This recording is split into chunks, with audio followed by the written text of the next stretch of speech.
이제 날씨가 좀 덥다가 갑자기 또 추워지고 그렇습니다. 그렇죠? 싸늘해지고 비가 부슬부슬 했는데도 불구하고 또 이 자리에 나오신 여러분을 환영하고 축복합니다.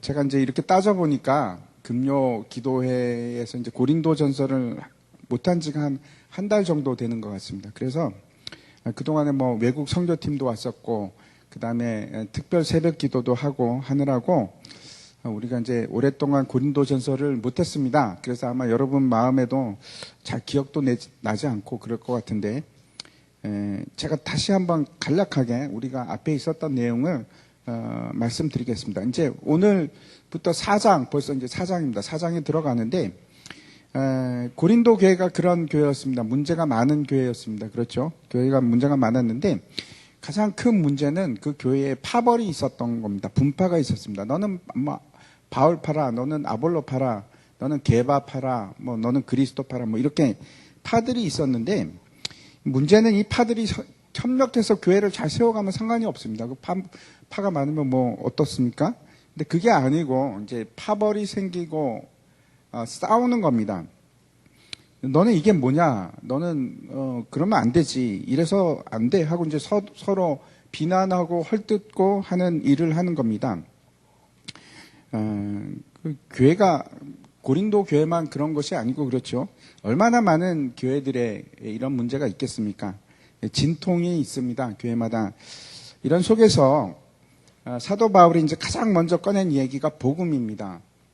복음을 얘기하는데 십자가의 지혜를 너희가 아느냐? 여러분 아십니까? 십자가의 지혜를 아느냐? 십자가의 도가 멸망하는 자에게는 미련한 것이나 우리에게는 어떻습니까? 하나님의 능력이라 그렇게 이야기를 시작합니다. 왜 사도 바울이 갑자기 십자가의 도, 십자가의 길을 먼저 얘기했을까요? 여러분 어떻게 생각하십니까? 도대체 왜 십자가의 길을 이 분파 싸우고 있는데 이런 얘기를 할까? 도대체 이 십자가의 길이 뭘까? 사도 바울이 말하기를 원했던 그 핵심이 뭘까요? 십자가의 핵심이 뭘까요? 사도 바울이 이 십자가의 지혜를 얘기하면서 도를 얘기하면서 계속해서 하나님의 지혜를 얘기합니다. 하나님의 지혜. 너희가 지혜롭다고 여기느냐? 정말로 너희가 지혜로운 게 맞느냐?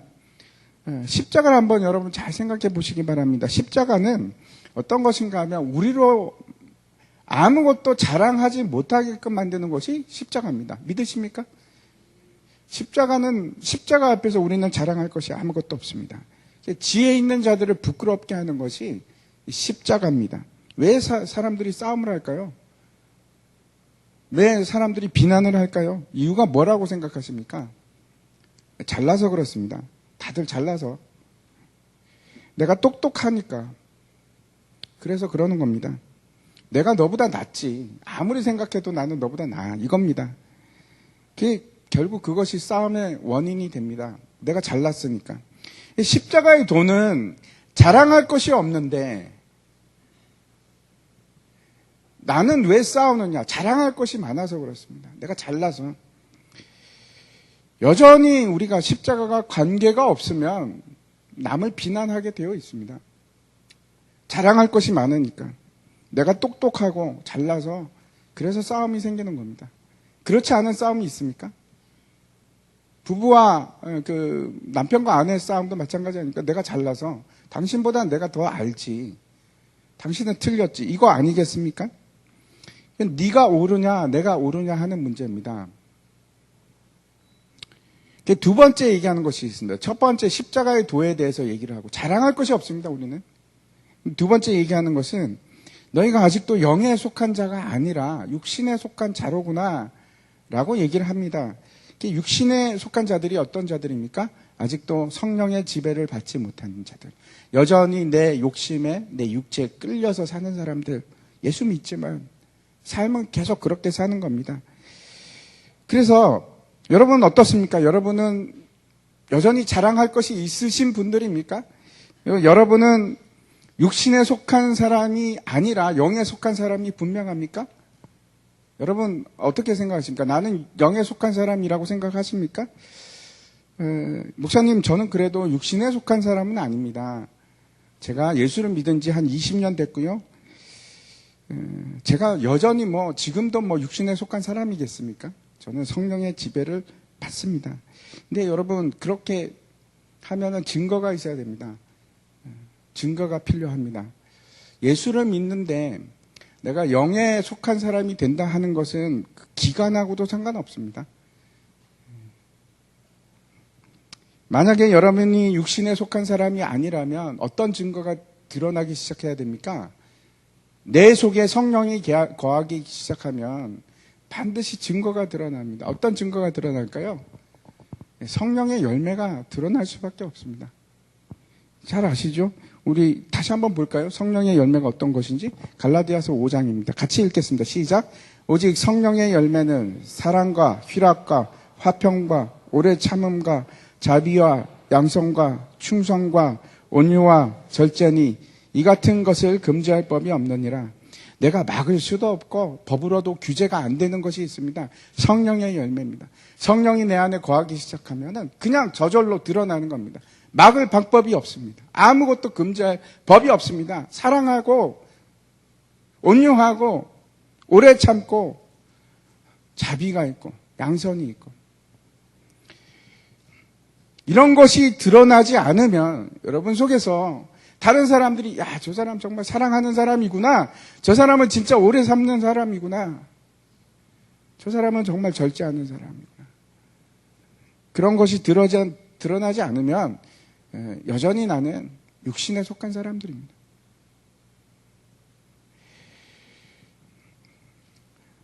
이런 말씀을 드리는 제 자신도 답답합니다. 이것이 사실입니다. 저도 이 설교를 준비하면서 내가 할 말이 없다 이런 생각이 듭니다. 그러면서 이제 사도 바울이 마지막에 3장 마지막에 가서 무슨 얘기를 하냐면 너희는 하나님의 성전이다. 성령이 너희 안에 거하시는 것을 너희가 알지 못하느냐. 이렇게 얘기합니다. 무슨 얘기일까요? 하나님이 우리 속에 임재하고 계시면 그 거룩한 하나님이 여기 계시면 너희도 거룩해야지. 너희도 거룩해야지. 그 하나님께서 임재하시는 우리가 성전이라는 진짜 어마어마한 말씀을 하시는 겁니다.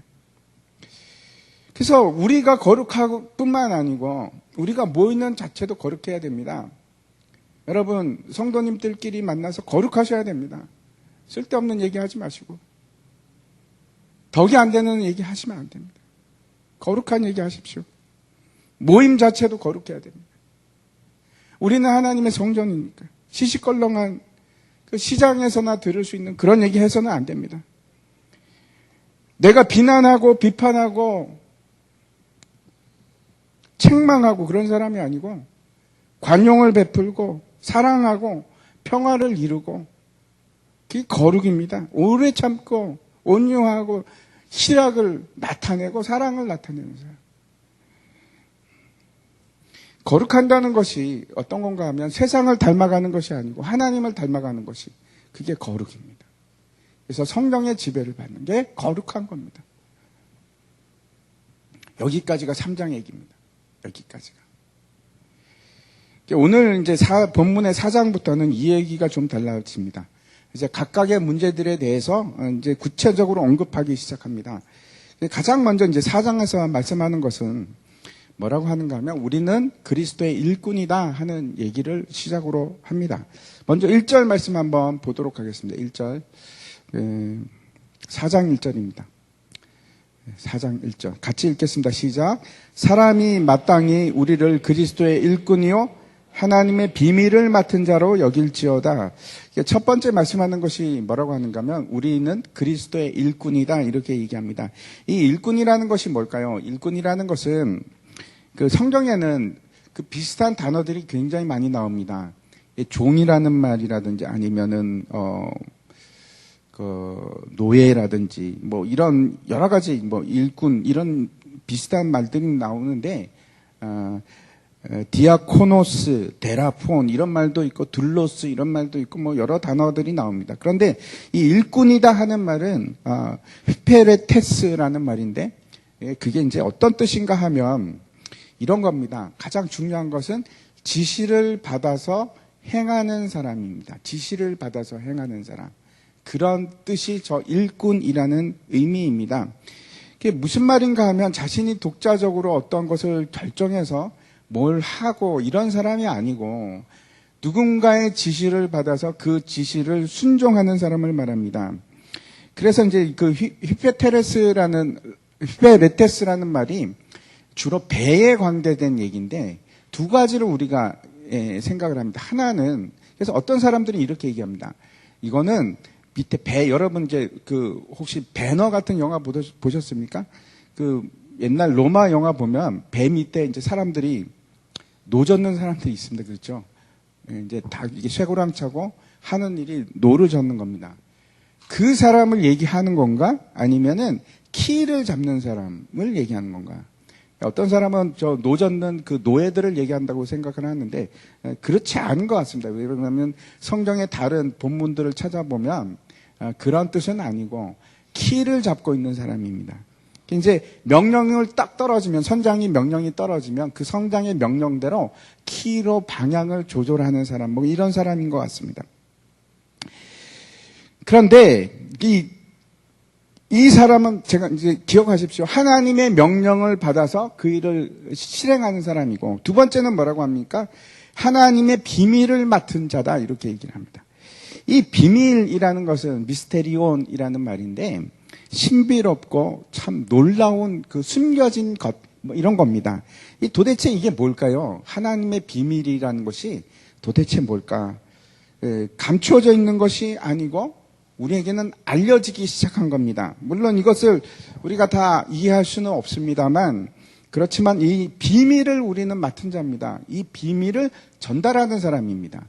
다시 말씀드리겠습니다. 이게 어떤 뜻인가 하면 하나님께서 우리에게 명령을 하셨고 그 명령대로 우리는 비밀을 맡아갖고 그것을 전하는 사람들입니다. 맡은 자라는 건 이제 청직이라는 뜻이고 그래서 우리는 어떤 사람인가 하면 비밀을 많은 사람들에게 가르치고 알릴 명령을 받은 사람들입니다. 그 비밀이 어떤 것인지 한번 살펴봤으면 좋겠습니다. 비밀이 뭘까요? 하나님께서 우리에게 맡기신 비밀이 뭘까요? 첫 번째가 뭐냐면 마태복음 13장 11절 말씀인데 같이 한번 읽을까요? 시작. 대답하여 이르시되 천국의 비밀을 아는 것이 너에게는 허락되었으나 그들에게는 아니 되었나니 천국이 비밀입니다. 하나님 나라. 천국이라는 것이 하늘나라라는 뜻이지 않습니까? 저게 비밀입니다. 저거는 아무나 알 수 없습니다. 하나님께서 택하신 자들만 누릴 수 있는 하나님의 나라입니다. 귀가 있는 자들만이 저거 들립니다. 귀가 없는 자는 아무리 알고 싶어도 알 수가 없습니다. 그래서 하나님 나라들은 분명히 아는 것이 뭔가 하면 하나님 나라에 대해서 알아가기 시작합니다. 그 하나님 나라가 어떤 것인지, 누가 거기에 백성인지, 누가 주인인지 이런 것들을 알아갑니다. 그리고 또 중요한 것은 우리는 저 하나님의 나라가 얼마나 강력한 것인가 하는 것을 잘 알고 있습니다. 저거는 어마어마한 나라입니다. 그 나라의 백성들입니다. 그게 이제 첫 번째 비밀이고 성경이 말하는 겁니다. 제가 막 찾아봤습니다. 두 번째는 한번 보겠습니다. 고린도전서 2장 7절 말씀인데 제가 읽겠습니다. 오직 은밀한 가운데 있는 하나님의 지혜를 말하는 것으로서 곧 감추어졌던 것인데 하나님이 우리의 영광을 위하여 만세전에 미리 정하신 것이라. 이 은밀하다는 것이 미스테리온입니다. 이게 무슨 말입니까? 이 만세전에 정해진 것이 있는데 그게 뭘까요? 하나님의 지혜. 제가 몇 번이나 말씀드렸는데 지혜는 뭡니까? 예수 그리스도. 하나님의 지혜는 예수님입니다. 이 십자가의 비밀입니다. 십자가의 지혜. 하나님께서 이것을 미리 다 정하셨는데 이 놀라운 일이 때가 되면 드러나기 시작합니다. 그런데 드러나는데 다 놀랍니다. 천사들도 놀래고 사람들은 믿지를 않습니다. 어마어마한 놀라운 비밀인데 어떻게 해서 생각해 보십시오. 어떻게 해서 죽음으로 사망을 멸할 수 있을까? 어떻게 해서 죽음으로 죽음을 멸할 수 있을까? 신비롭지 않습니까? 예수님의 지혜입니다. 하나님의 지혜가 뭔가 하면 죽음으로서 십자가로서 사망을 멸하신 일입니다. 신비 중에 신비입니다. 미스테리온. 이것이 두 번째고 세상 사람들은 잘 모릅니다. 세 번째 비밀이 있는데 에베소서 3장 3절입니다. 3장 3절이 있습니까? 3장 3절과 6절에 보면 이렇게 되어 있습니다. 곧 계시로 내게 비밀을 알게 하신 것은 내가 먼저 간단히 기록함과 같으니, 그리고 이제 6절에 보면 이렇게 되어 있습니다. 이는 이방인들이 복음으로 말미암아 그리스도 예수 안에서 함께 상속자가 되고 함께 지체가 되고 함께 약속에 참여하는 자가 됩니다. 세 번째 비밀이라는 것이 어떤 건가 하면 그리스도 예수 안에서 이방인들도 하나님의 자녀가 되는 겁니다. 상속자가 되는 겁니다. 이게 비밀입니다. 세상의 구원의 방법입니다. 놀랍게도 이 일이 이루어지는 것이 유대인들의 눈이 가리워짐으로, 유대인들이 앞을 못 봄으로 그 신비로운 일이 우리에게 일어나기 시작한 겁니다. 보아도 보지를 못했습니다. 유대인들은 예수님이 오셨는데도 불구하고 메시아가, 그렇게 기다리던 메시아가 왔는데 못 봅니다. 예수님이 메시아라는 것을 전혀 못 봅니다. 그래서 그것이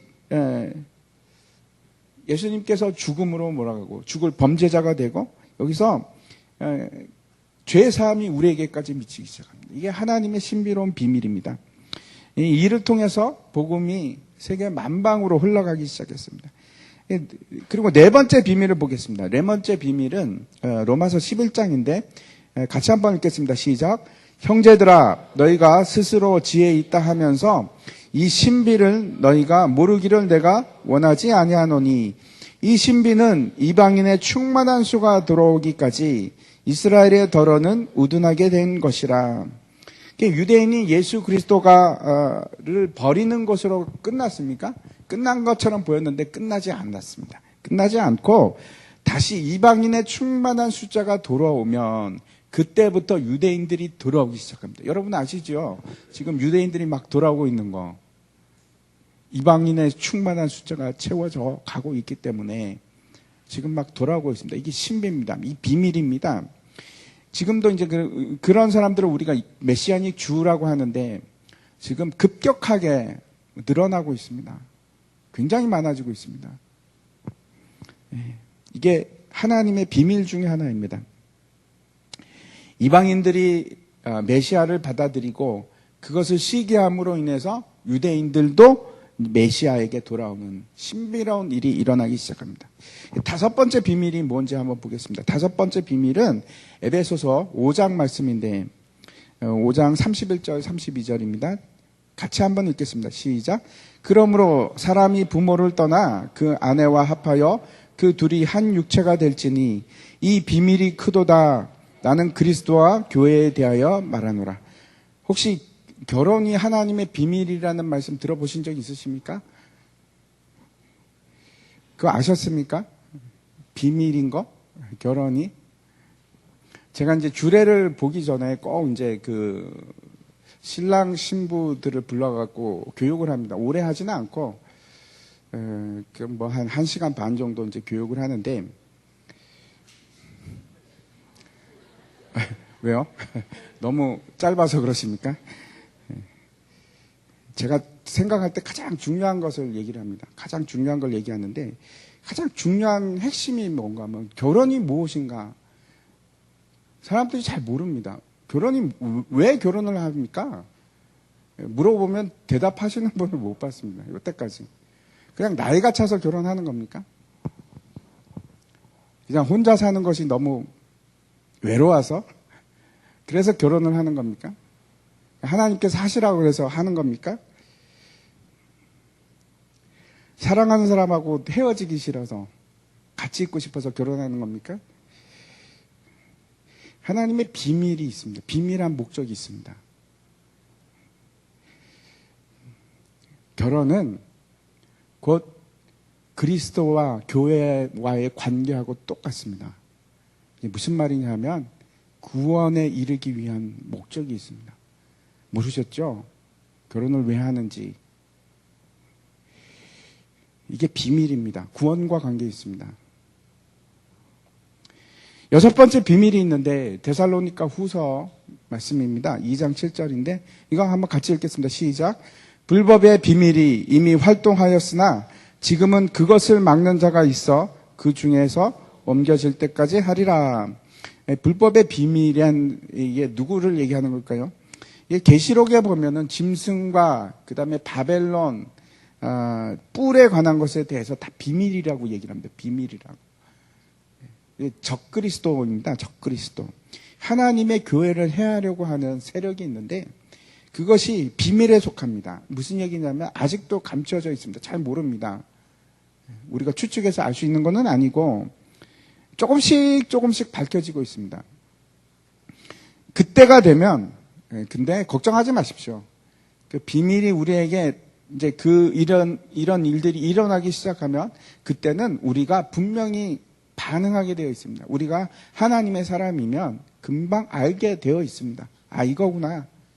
걱정하지 마십시오. 하나님의 사람들은 눈치챕니다. 깨달을 수 있습니다. 아, 이게 비밀이었구나. 선명하게 깨달을 겁니다. 마지막 7번째 비밀이 있습니다. 뭘까요? 마지막 7번째 비밀이 이런 것들은 이제 이미 우리에게 일어난 것은 아니고 앞으로 일어날 일에 대한 비밀들입니다. 아직도 우리에게 명확하게 밝혀지지 않은 비밀들인데 고린도전서 15장 말씀에 보면 이렇게 되어 있습니다. 보라, 내가 너에게 비밀을 말하노니 우리가 다 잠잘 것이 아니요 마지막 나팔의 순식간에 홀연히 다 변화되리니. 이게 마지막 7번째 비밀입니다. 성경이 말하고 있는. 예수님께서 오실 때 우리 육체가 변합니다. 어떻게 변하는지 모릅니다. 부활체가 됩니다. 그리고 영원한 생명을 가지게 됩니다. 그리고 그 예수님과 함께 하늘로 올라가서 하나님과 함께 사는 그리스도의 정결한 신부가 됩니다. 이게 비밀입니다. 미스테리온. 어떻게 그렇게 될까요? 모릅니다. 근데 그렇게 됩니다. 신비입니다. 근데 나중에 우리가 그 때가 되면 명확하게 야, 이거구나 라고 알게 될 것입니다. 근데 이런 비밀들을 하나님께서 우리에게 맡기셨습니다. 어떻게 하라고? 전하라고, 가르치라고. 그 일이 우리에게 맡겨져 있습니다. 이게 다 신비이고 비밀들인데 세상 사람들은 모릅니다. 세상의 지식으로 알 수 있는 것이 아니기 때문에 그래서 비밀이라고 그러는 겁니다. 세상의 능력으로도 알 수 없고 사상으로도 알 수 없고 머리가 뛰어나다고 알 수 있는 것이 아닙니다.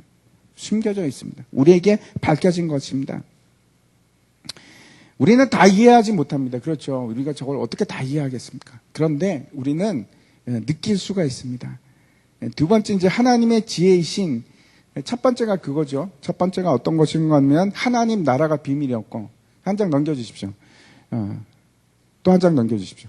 예, 하나님의 나라가 비밀이었고, 두 번째는 예수 그리스도 십자가의 도가 우리에게 비밀입니다. 그리고 이제 세 번째는 우리도, 이방인인 우리도 구원을 받는 놀랍고 신비로운 일들이 비밀이었습니다. 근데 그게 짠 하고 드러나기 시작했습니다. 또 이제 아직도 안 드러나는 것들이 있는데 유대인의 구원, 이거는 이제 진행이 되고 있습니다. 그리고 그리스도와 연합하는 거, 결혼도 마찬가지입니다. 신비입니다. 교회가 신비입니다. 미스테리온입니다. 그리고 이제 여섯 번째는 불법의 사람, 앞으로 올 겁니다. 근데 걱정하지 마십시오. 성령께서 알게 하실 겁니다. 그리고 그 마지막에 예수님 오실 때 우리가 예수 그리스도와 함께 부활하는 일, 그래서 부활체를 입고 하늘에 올라가는 일, 그게 다 신비입니다. 이런 것들을 알게 하셨는데, 이 비밀을 주셨는데, 우리가 어떤 사람들인가? 이 비밀을 맡은 사람들. 청직입니다. 청직이. 그것을 사도 바울이 고린도 교회에서 가르쳤고, 이 비밀을 맡은 자로 우리에게 가르쳤고, 고린도 교회에게 가르쳤고, 이것들이 결국은 우리가 이것들을 또 전달받아서 우리도 알게 되었습니다. 배우게 되었습니다. 근데 이것들을 맡은 자들에게 요구되는 것이 있습니다. 그게 뭐냐면 2절 앞에 다시 돌아가면 그렇죠. 2절입니다. 같이 읽겠습니다. 시작. 그리고 맡은 자들에게 구할 것은 충성이니라. 이 비밀을 맡은 자들에게 요구되는 것이 있는데 그게 뭔가 충성이라고 이렇게 얘기를 합니다. 맡은 자라는 것은 청직이 스튜어드 그런 뜻인데 우리에게 비밀이 맡겨졌고 우리가 할 일은 이걸 잘 관리하고 운영할 책임이 있는 청직이라는 겁니다. 그리고 그 청직에게 요구되는 것이 있는데 그게 충성입니다. 이 충성이란 말이 무슨 뜻일까요? 여러분 충성하면 어떤 생각이 드십니까? 충성에서 가장 중요한 핵심이 있습니다. 그게 뭔가 믿을 수 있음, 신실함을 얘기하는 겁니다. 그래서 영어로 하면 faithful입니다. faithful. 믿을 수 있는 사람. 충성입니다. 충성. 그게 충성입니다. 신실함. 이런 겁니다. 그 사람이 좋고 나쁘고가 아니고 그렇죠. 사람이 좋은데도 신실하지 못한 사람이 있고 신실한 사람이 있습니다. 신실한 사람은 어떤 사람인가 하면 변하지 않는 사람입니다. 변하지 않아. 처음부터 끝까지 늘 일정한 사람입니다. 기분에 따라서 내킴에 따라서 뭐 달라지고 이렇지 않습니다. 그래서 늘 일정한 사람은 그렇죠. 신뢰가 갑니다. 안 되는 건 안 되고 능력하고 상관이 없습니다. 신뢰가 있는 사람은 일정한 사람입니다. 언제나 자기 자리를 지키는 사람. 그 사람은 믿음이 가는 겁니다. 그렇죠. 저만 그런 게 아닐 겁니다. 여러분도 다 그럴 겁니다. 저 사람은 믿을 수 있어. 신실한 사람, 충성스러운 사람이 우리가 믿을 수 있는 사람입니다. 혹시 옛날에 스티븐 스필버그 감독이 했던 만들었던 라이언 일병 구하기라는 영화 보셨습니까? 예, 보신 분들은 많으시죠? 저도 봤습니다. 옛날에 그 주인공이 톰 행크스 제일 앞에 나온 저분인데 저 사람이 이제 중위로 밀런가 하는 중위로 나오지 않습니까? 근데 참 재미있는 것은 그 내용이 어떤 건가 하면 라이언 일병이라고 있는데 누군지도 모릅니다. 별로 중요한 사람도 아닙니다. 근데 이제 명령이 떨어졌습니다. 어떻게 해야든 라이언 일병을 구하라. 그게 이제 명령입니다. 그 사람을 구하는 겁니다. 근데 그 라이언 일병을 구하기 위해서 너무나 많은 사람들이 희생을 당합니다. 한 사람 구하려고 수많은 사람들이 죽습니다. 별로 중요하지도 않은 사람인데 찾아보니까 그냥 겁 많고 그런 젊은 청년입니다. 근데 그 사람 구하기 위해서 자기 맡겨진 일을 다 합니다. 저 사람들이. 죽음을 무릅쓰고 끝까지 그 일을 해냅니다. 그게 충성입니다. 그게 충성입니다. 충성이란 말은 그래서 가장 중요한 의미가 뭔가 하면 변하지 않는 겁니다. 변하지 않는 것. 시간에 따라서 아니면 상황에 따라서 내 기분에 따라서 내키면 하고 아니면 안 하고 이해관계에 따라서 달라지고 이런 것이 아니고 하나님께서 내게 이 일을 맡겼으니까 나는 그냥 할 거야. 그냥 끝까지 나는 하고 말아. 이게 충성입니다. 변하지 않고 그 일을 지속적으로 끝까지 하는 것. 그게 충성입니다.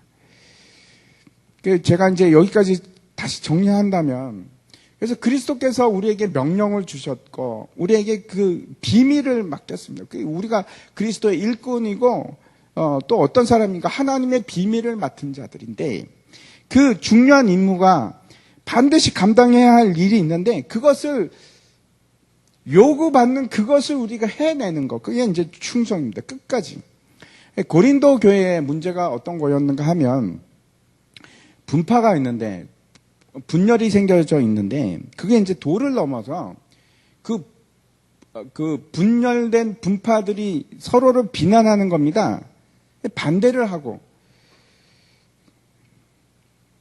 그 중에 그 비난받는 사람 중에 한 사람이 누군가? 사도 바울입니다. 비난하는 겁니다. 아이, 저거 사도 맞아? 사도의 권위를 인정하지 않는 사람도 생기기 시작한 겁니다. 근데 분명히 이제 사도 바울은 이렇게 얘기합니다. 내가 하나님의 비밀을 맡은 자이기 때문에 목숨을 아끼지 않고 그 일을 하겠다. 내가 그 비밀을 전하는 자가 되겠다. 그리고 고린도전서 이제 앞에 우리가 2장에서 보면 이런 말씀이 있습니다. 내가 너희 가운데 거할 때 약하고 두려워하고 심히 떨었노라. 복음을 전하기 위해서 하나님의 복음을 전하기 위해서 그 위협을 무릅쓰고 너무나 떨리는 가운데 핍박과 고통 속에서 사람들에게 복음을 전하는 겁니다. 심지어는 적대적으로 대해주고, 그럼에도 불구하고 그 고린도 교회에게 그 비밀을 전해줘서 그 교회가 세워진 겁니다. 제가 이제 아는 한 목사님이 있는데, 그 젊은 분인데 굉장히 열심히 일하셨는데 갑자기 이제 교회 사임하고 그만두시는 겁니다. 그 이유가 뭐냐면 목회가 너무 힘들고 탈진이 돼서 더 이상 못하겠다고. 왜 그렇게 탈진이 되었을까? 교회에서 사실 제일 힘든 것이 사람과의 관계입니다. 여러분도 그러시죠? 사람과의 관계입니다. 일이 힘든 것이 아니고 사람과의 관계가 힘듭니다. 비난하고 불평하는 말들이 정말 힘든 겁니다. 일은 열심히 하는데 누군가는 열심히 또 비난을 합니다. 그게 힘든 겁니다. 또 그렇죠. 저 사람이 또 열심히 일했으면 모르겠는데 일도 하지 않고 비난만 한다. 또 그런 사람도 있고. 뭐 실력이 있느니 자격이 있느니 왜 일을 저렇게 하느니. 사도 바울이 그런 비난을 듣고 있는 겁니다. 지금. 저 사람이 무슨 자격으로 저러는 거야? 저거 진짜 맞아? 그게 일을 그렇게 하면 안 되지. 뭐 이러는 겁니다. 그런 말을 들을 때 이제 3절과 4절에 사도 바울이 뭐라고 얘기하는지 한번 보시기 바랍니다. 제가 한번 읽겠습니다. 너에게나 다른 사람에게나 판단받는 것이 내게는 매우 작은 일이라. 나도 나를 판단하지 아니하노니 내가 자책할 아무것도 깨닫지 못하나 그러나 이로 말미암아 의롭다 함을 얻지 못하노라. 다만 나를 심판하실 이는 주시니라. 사도 바울이 아주 지금 놀라운 얘기를 하는 겁니다, 여러분. 이 뭐라고 하는가 하면 내게는 다른 사람들이 나에게 대해서 그렇게 비판하는 게 큰일이 아니야. 그렇다고 해서 나도 다른 사람 나 비판할 마음이 없어. 이러는 겁니다. 여러분 한번 생각해 보시기 바랍니다. 여러분께서 어떤 교회 일을 하고 있습니다. 그런데 누가 비난을 하는 겁니다. 뭐 일을 그런 식으로 해, 집사님. 그러면 안 되지. 집사님은 뭐 그런 일 할 수 있는 자격이 있어? 그러면 여러분 어떻게 하시겠습니까? 그러죠. 자격이 있는 김 집사님 해요. 나 그만둘게. 나 못해. 나 그런 말 듣고 나 일을 못해. 잘 됐어. 나 일하기 힘들어 죽겠었는데. 그래, 그만두면 될 거 아니야. 그러시겠죠. 사도 바울이 그랬습니까? 지금 사도 바울이 어떻게 하고 있습니까? 나를 그렇게 비난해? 잘 됐어. 나도 힘들어. 나 교회도 많아. 갈 교회 많아. 라고 하는 것이 아니고 그건 나에게는 지극히 작은 일이다.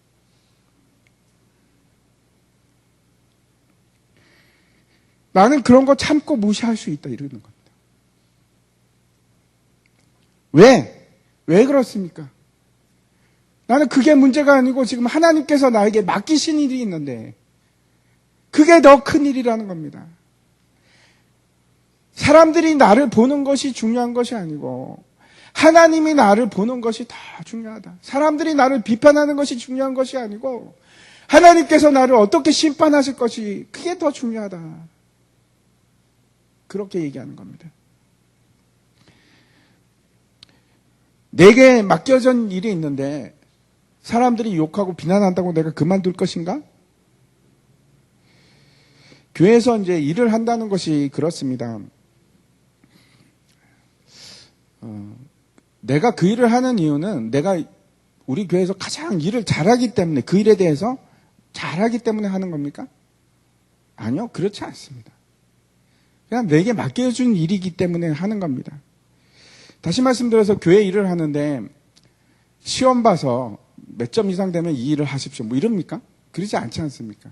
물론 이제 교회에 따라서 성가대 세울 때 테스트하고 나서 보는 교회도 있지만 그렇지 않습니다.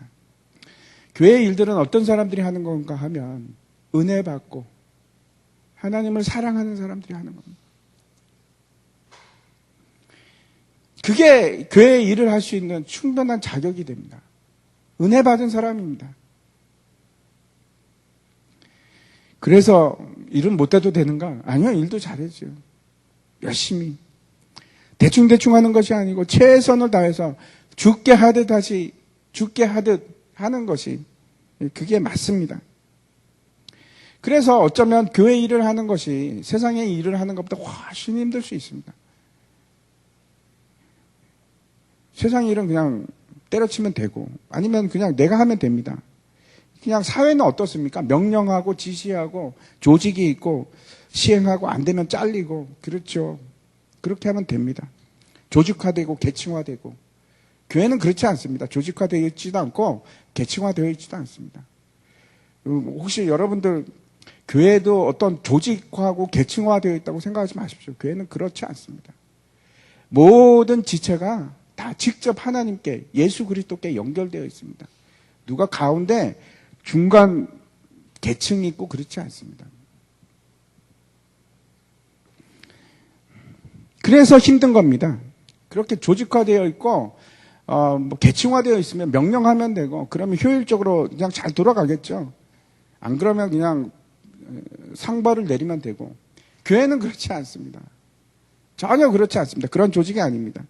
누가 명령해서 하는 것이 아니고 내가 마음이 움직여야 하는 겁니다. 그렇죠. 그냥 저기 가는데 교회 옆에 어디가 더러워. 그러면 내 마음이 동해서 저걸 내가 치워야지. 그리고 치우는 겁니다. 그게 교회의 일입니다. 그래서 효율도 없고 때로는 중복될 수도 있고 때로는 너무 힘들 수도 있고 여러 가지 관계 때문에 힘들 수도 있고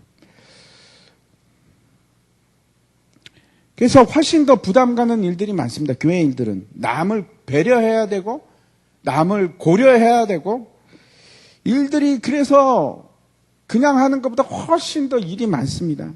혼자 하면 빠르게 할 수 있는데 저 사람도 배려해야 되고 저 사람도 덕을 세워야 하고 그러다 보니까 이게 뭐 일이 마음이 맞지 않는 사람과도 같이 일해야 되고 원수 같은 사람하고도 같이 일해야 되고 그게 교회의 일입니다. 마음 맞는 사람끼리 하는 거 아닙니다. 순도 그렇습니다. 순모임도 그렇습니다. 그냥 마음 맞는 사람끼리 하면 그거는 나중에 친목단체가 되는 겁니다. 그렇지 않고 하나님께서 교회를 통해서 우리에게 복음을 주시는 겁니다. 교회를 통해서 내가 깎이고 부드럽고 아름답게 만들어지는 일이 교회 안에서 이루어지는 겁니다. 좋은 사람하고만 만나고 그렇게 하면 안 되십니다, 여러분. 모든 사람을 다 형제 자매로 대하고 그와 함께 가는 것이 교회입니다. 그래서 교회를 우리에게 주신 겁니다. 방관자가 아닙니다. 교회는 방관자가 될 수가 없습니다. 모든 사람이 다 지체가 돼야 되는 것이 교회가 맞습니다. 그래서 힘든 겁니다. 다 협조해야 되니까. 다 같이 가야 되니까. 손이 발보고 비난하는 것을 봤습니까? 손이 발보고 책망하는 것을 봤습니까? 그러지 않지 않습니까? 연약한 자를 돌보는 것이 그게 교회입니다. 못하는 사람 같이 끌고 가는 것이 그게 교회입니다. 그래서 일이 더딜 수도 있고 잘 안 될 수도 있고 그런 겁니다. 중요한 것은 이겁니다. 내가 사람에게 충성할 것인가 아니면 하나님께 충성할 것인가.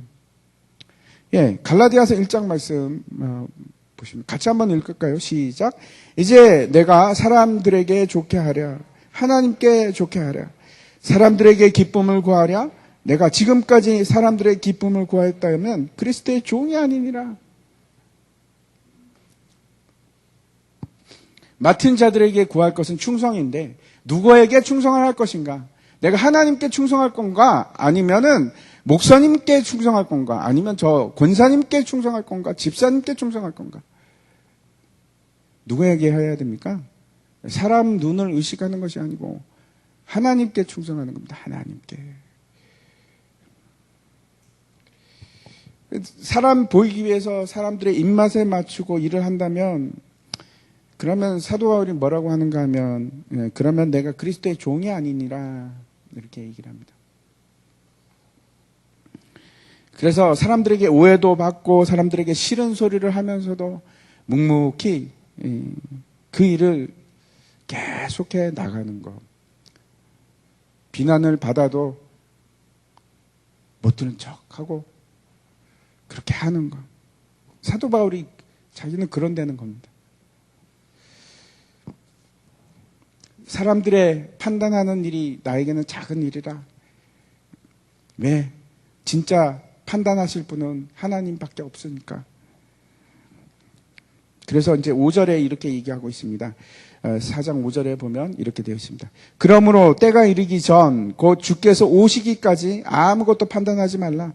그가 어둠에 감추인 것들을 드러내고 마음의 뜻을 나타내시리니 그때 각 사람에게 하나님으로부터 칭찬이 있으리라. 뭐라고 말씀하시는가 하면 주님 오실 때까지 판단하지 말랍니다. 어떻게 하면 좋습니까? 저도 판단을 좋아하는 사람입니다. 쉽지가 않습니다. 왜 쉽지가 않습니까? 다들 잘나서, 다들 그냥 너무 잘나서 똑똑하고 아는 것도 많고 뭐가 옳고 그르고 다 우리가 판단하려고 합니다. 저도 마찬가지고. 네, 예수님 오시기까지 판단하지 말랍니다. 어떻게 하면 좋습니까? 사람이 참 이상해서 몇 사람만 모이면 험담하고 비판하는 것이 그렇게 재밌습니다. 그 얘기가 잘 통합니다. 거기 없는 사람 누구 얘기하면 얘기가 잘 통하고 자연스럽고 참 이상하죠. 세상 끝이 다가올수록 더 치열해지는 것이 있는데 그게 영적 전쟁입니다. 사탄이 우리를 공격을 하는데 여러분 사탄이 우리를 공격하는 가장 첨예한 무기가 뭐냐면 교만입니다. 교만. 우리의 교만을 계속 찌릅니다. 너 이거 알잖아. 너 이거 자랑해야지. 교만과 우상 숭배는 여러분 다르지 않습니다. 왜 그런가 하면 하나님 없이 스스로 내가 살아가겠다 하는 것이 그 교만의 최고봉입니다. 최고봉. 그래서 교만을 통해서 사탄이 우리를 분열시키고 파괴하는 가장 잘 사용하는 방법입니다. 교회가 깨어지는 이유도 다 잘나서 그렇습니다. 다 잘나서. 싸우는 이유가 다 똑같습니다. 이제 그 잘 쓰는 방법이 뭔가 하면 판단하고 비판하는 말인데 이제 판단에 대해서 아주 잘 말씀하고 있는 것이 있습니다. 거기가 어딘가 하면 마태복음 7장 말씀인데 제가 한번 읽겠습니다. 비판을 받지 아니하려거든 비판하지 말라. 너희가 비판하는 그 비판으로 너희가 비판을 받을 것이요 너희가 헤아리는 그 헤아림으로 너희가 헤아림을 받을 것이니라. 어찌하여 형제의 눈 속에 있는 티는 보고 내 눈 속에 있는 들보는 깨닫지 못하느냐. 우리가 이제 비판하는 가장 큰 이유가 우월감인데 내가 더 낫다. 나는 옳고 너는 틀렸다 하는 것인데 비판이 가장 궁극적인 교만에 드러내는 방법 중에 하나입니다. 표현입니다. 형제의 눈에 티는 잘 보이는데 실제로 내 눈 속에 있는 들보는 어마어마한 들보는 못 보는 겁니다. 가까워서 안 보입니다. 안 보입니다. 누가 봐도 판단할 자격이 없는 거지요. 저 정도 되면 내 속에 들보가 있는데 그러면 자격이 없는 겁니다. 그런데도 불구하고 큰 소리 치고 오히려 비난하고 정죄하는 거 우리가 너무나 많이 보지 않습니까? 눈 속에 들보가 큰 사람일수록 더 큰 소리가 큽니다. 더 큽니다. 첫 번째 우리가 해야 할 것이 있는데 1절에 뭐라고 합니까? 비판을 받지 않으려거든 비판하지 말라 이렇게 얘기합니다. 비판하지 말랍니다. 네가 비판하면 너도 반드시 비판을 받을 것이다 라고 말씀을 하고 있고 계속해서 이제 4절부터 6절까지 말씀을 보면 제가 읽겠습니다. 보라 내 눈 속에 들보가 있는데 어찌하여 형제에게 말하기를 나로 내 눈 속에 있는 티를 빼게 하라 하겠느냐. 외식하는 자여 먼저 내 눈 속에서 들보를 빼라. 그 후에야 밝히 보고 형제의 눈 속에서 티를 빼리라. 거룩한 것을 개에게 주지 말며 너희 진주를 돼지 앞에 던지지 말라. 그들이 그것을 발로 밟고 돌이켜 너희를 찢어 상하게 할까 염려하라. 이렇게 말씀합니다. 두 번째 우리가 해야 될 것이 있는데, 남을 판단하지 않은 그 판단이 아니라 우리가 권면할 수 있습니다. 권면할 수 있는데 5절을 잘 보십시오. 어떻게 우리가 권면할 수 있는가? 권면할 수 있는 그 이유는 우리가 가식적이지 않고 온전한 마음이 될 때, 우리가 영적으로 내 자신을 살필 수 있을 때, 그때야 비로소 우리가 권면을 할 수 있습니다. 판단하는 것이 아니고 권면을 할 수 있습니다. 뭐라고 할 수 있습니까? 형제의 눈에서 티를 뽑아주는 겁니다. 내가 보이기 시작할 때, 내 영적으로 온전한 마음이 되고 가식이 없는 상태에서 내 자신을 볼 수 있는 사람이 권면을 할 수 있습니다.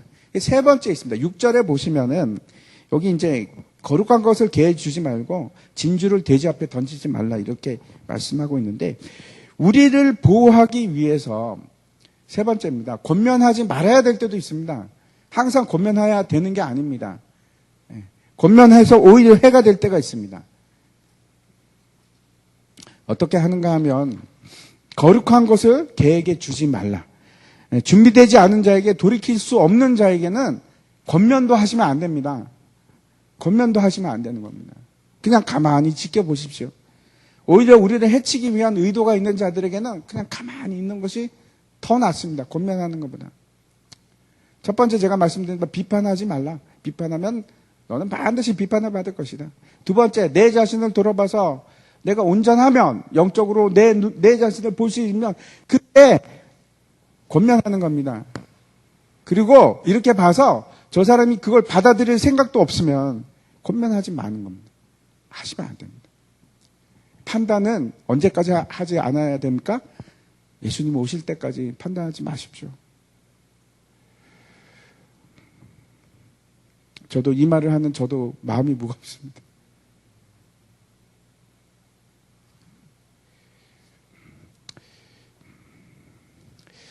너희가 나를 비난하지만 나를 판단할 수 있는 분은 예수님밖에 없다. 그렇게 얘기하십니다.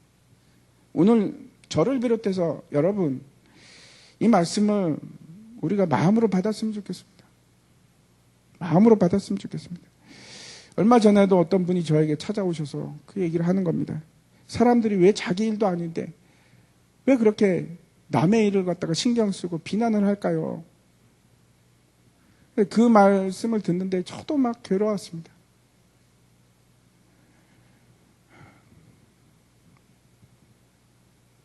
왜 우리는 이 정도밖에 안 될까? 제 자신을 보고 얘기하는 겁니다. 내 눈 속에 있는 들보는 보지도 못하면서 왜 그렇게 비난을 할까? 판단을 할까? 어떻게 하려고? 남 얘기하는 게 왜 그렇게 시원할까? 다 그렇죠? 우리가 다 잘나서 그렇습니다. 잘나서. 교만해서 그렇습니다.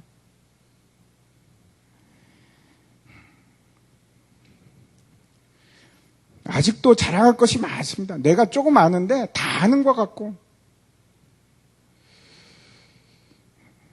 잘난 것처럼 여겨지면 그다음부터 사라지는 게 있습니다. 감사함이 사라집니다. 내가 잘나기 시작하면 감사함이 사라지고 생기는 거는 비난과 비판밖에 없습니다. 저 사람 또 틀렸네. 나는 아는데. 그런 얘기하는 것 자체가, 그렇죠? 모르는 겁니다.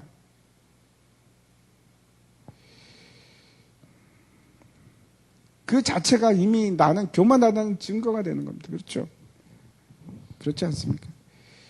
사도 바울은 뭐라고 하는가 하면 나는 만물의 찌꺼기가 되었다 그럽니다. 만물의 찌꺼기가 되었다. 사도 바울이 이제 고린도전서 11장에서 이런 말씀을 합니다. 본받는 자 된 것 같이 너희는 나를 본받는 자가 되라. 이게 무슨 말씀일까요? 교만해서 이런 말씀을 했을까요? 사도 바울이 야, 되게 교만하네. 자기를 본받으라고? 그런 말씀이 아니고 이런 겁니다. 너희가 비밀을 맡은 자처럼 비밀을 깨닫고 전하는 자가 되라. 앉아서 남 비난하고 헐뜯고 그런 일 하지 말고, 그런 일이 너에게 맡겨진 일이 아니고 너에게 맡겨진 일을 하라. 나는 그 일을 하겠다. 하지 않으셨냐? 나도 예수님처럼 그 일을 하겠다. 복음을 전하는 일을 하겠다. 어떻게 하면 내가 세상이 말하는 복을 누릴까? 어떻게 하면 그래서 높임을 받을까? 그런 거 신경 쓰지 말고, 어떻게 하면 내가 모든 사람들 앞에서 앞에 쓸까? 그렇게 하지 말고 예수님이 한 것처럼 낮아져라, 낮아져라. 복음 전하는 자가 되라.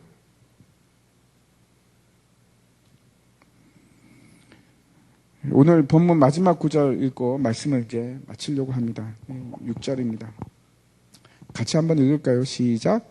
형제들아, 내가 너희를 위하여 이 일에 나와 아볼로를 들어서 본을 보였으니 이는 너희로 하여금 기록한 말씀 밖으로 넘어가지 말라 한 것을 우리에게서 배워 서로 대적하여 교만한 마음을 가지지 말게 하려 함이라. 우리가 이제 성숙해 간다는 것은 어떤 것인가 하면 다른 것이 아니고 내가 얼마나 지독한 죄인인가 그걸 깨닫는 겁니다. 그게 성숙해지고 그게 거룩입니다, 여러분. 내가 얼마나 교만한 자인가 그거를 또 깨닫고 또 깨닫고, 정말 나는 방법이 없구나. 나 같은 죄인이 또 있을까?